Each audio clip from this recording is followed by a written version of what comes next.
Springbok captain Siya Kolisi says South Africa needs to embrace its diversity, not only in sports, but in all walks of life. The Boks scribbled their name into the record books after winning the Rugby World Cup for a record fourth time, uniting South Africans in the process. Kolisi says the country still remains divided, though, on many levels.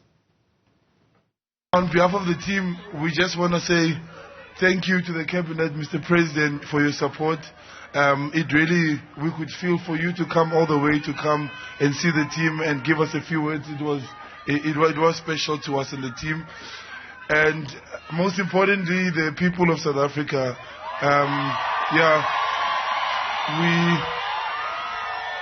We as a team, we chose to dedicate this World Cup to you because you are the reason we are where we are today. The way that you don't give up, your resilient spirit, how hard you work, and the things that you must go through to be where you are in life. Honestly, the other countries can't understand. So your support really kept us going. And also we are very diverse, just like you are outside there. And we just wanted to show that diversity is our strength in South Africa. And to encourage Mr. President and the Cabinet, we need to use our diversity a bit more. I think it's a powerful force that a lot of countries don't have, that we have, that we can use very brightly, because I think coming from different backgrounds and different areas, we all see different challenges and we see life differently. And the more we share towards South Africa, the more we put South Africa first and we work for South Africa. And everything that I do is focused on that. And that's what we did as a group of players. And we did it by playing rugby. It's very easy, but I believe you can use that amongst the country itself and obviously with everybody else that you work with in Parliament. So we just want to be the servants of South Africa as we were, and our serving is playing rugby and being as best ambassadors as we can. And yeah, we thank you. We thank you for your support. We thank you for your love. We hope you enjoyed this, and we hope these celebrations and this trophy doesn't end this week, that this unity that we see continues going forward. So thank you. We appreciate you, and we see a lot of people are at work, which is great. Thank you. Siya Kolisi speaking yesterday, of course, as they kicked off the Rugby World Cup tour trophy, or trophy tour, I should say, throughout parts of the country. But let's unpack some of the sentiments there from Siya Kolisi, bringing diversity expert Veronica King, who joins us via our video link this morning. It's great to have you on the program, Veronica. Thanks very much indeed for making time. And look, if there's any leader who's going to give out any kind of advice around success, it most probably can be Siya Kolisi. Speaking there about the need for us to lean into our diversity, even in government. Surely he's got a point. He certainly does have a point. Thank you for having me, Ayanda.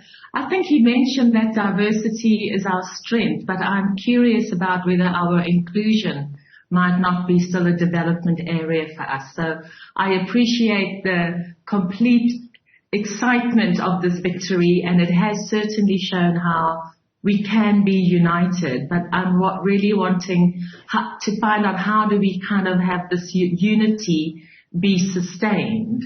Like any teamwork, if there's a shared goal and a shared vision, and that there's mutual respect of the value that each one of us contribute from our diverse backgrounds, that's where the success in the strength and diversity would lie. Right. You're drawing a distinction between diversity and inclusion.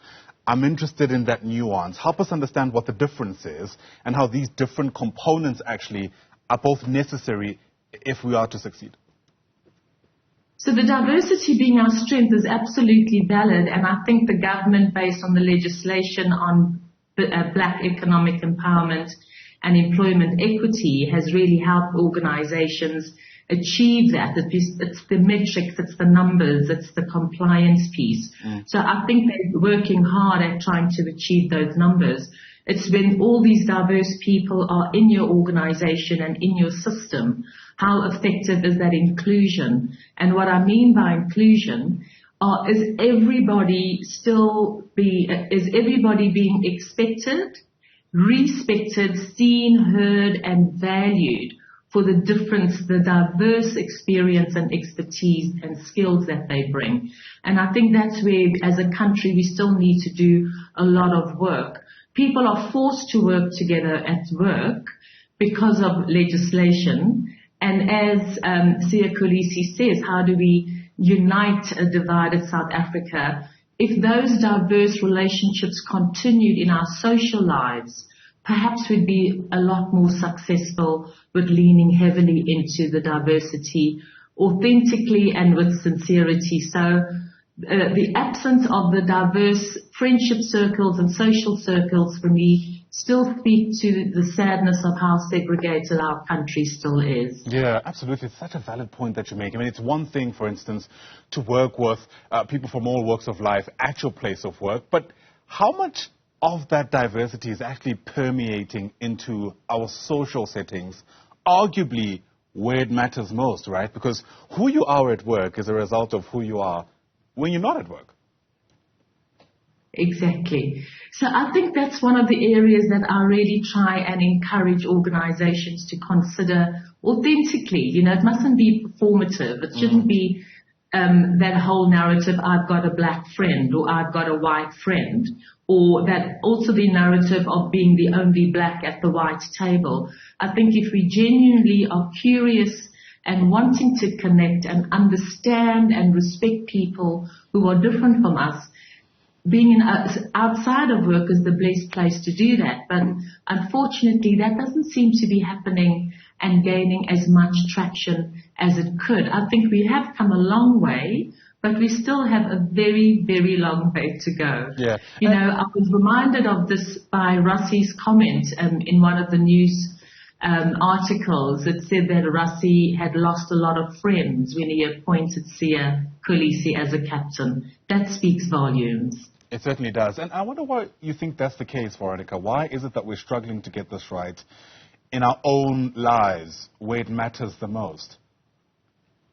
So my view is that I think some white people are still so deep in the programming of white centrality, where they've been at the front of the queue for so long and they've been programmed intergenerationally to think that they are the center of everything. And I think there's this ubiquitous line that's often shared. When one is accustomed to privilege, equality starts seeming like oppression. So Rassie Erasmus's friends that he lost because they thought, apparently there was also another narrative that he was sucking up to get a paycheck. That's why he appointed Siya Kolisi. That speaks to how I don't think black and brown talent is really being acknowledged for the value we can add yet. And that might be one of the reasons. Yeah, absolutely. You know, we're yet to also speak about the price that the Siya Kolisis of this world have to pay, right? To be the front face of this project of unity and diversity, because I think a lot has to be said. I mean, I'm reminded of Makhaya Ntini in cricket saying there were days where he preferred to walk to some of the matches because he couldn't stand being in the bus with the rest of his white players in a completely different sporting code. There's a real cost for our frontliners, if you like, who in many ways, yes, become the face of the success of this project, but also have done so at a great cost to their own personal well-being, actually. Absolutely. I think the cost and the payoff for people like Siya Kolisi is really big, and I don't think we often sit and think about it. So I watched the match on Saturday, and when we won, I sat and cried. And fortunately, I could do ugly, loud crying because there was so much noise. But I realized on reflection, the reason I cried so much and from a deep place, that there was a healing and a repair moment for me with seeing the first black captain of rugby, which historically was a white sport. I mean, that is just, it's overwhelming for me. Still, my heart is bursting with pride. But as to your point, the role that Siya Kolisi has and how he's going to constantly have to hold this up also speaks to how important representation is. Representation matters. Absolutely. On the other side of representation is potential tokenization. Many people who, for instance, are against black economic empowerment say it doesn't go far enough in making sure that those who are at the table are heard, to the point that you already make. So how do we make sure that even if Siya Kolisi is the captain, he's given the space to captain the team, if you know what I mean? Sure, I think giving him the space would be people like Rossi who are identified and recognize his power in his work and his sport and his skill, is to become an ally. I do think we need allies, and we need genuine allies, not performative allies. So for him to be given the space and to hold the space, I often say, those with privilege, if you acknowledge it, you'll be able to use that privilege for good. So people like Rossi and other people with the power of and rank that Rossi has should be holding space for Siya to ensure that he has the space to really kind of make a difference and keep the representation going. Without that representation, the inspiration for our youth could be minimized. Absolutely. Veronica King, what an insightful discussion. Thanks so much for your time here on Newzroom Afrika. I really do appreciate your insights. Veronica King, of course, speaking to us there as a diversity expert.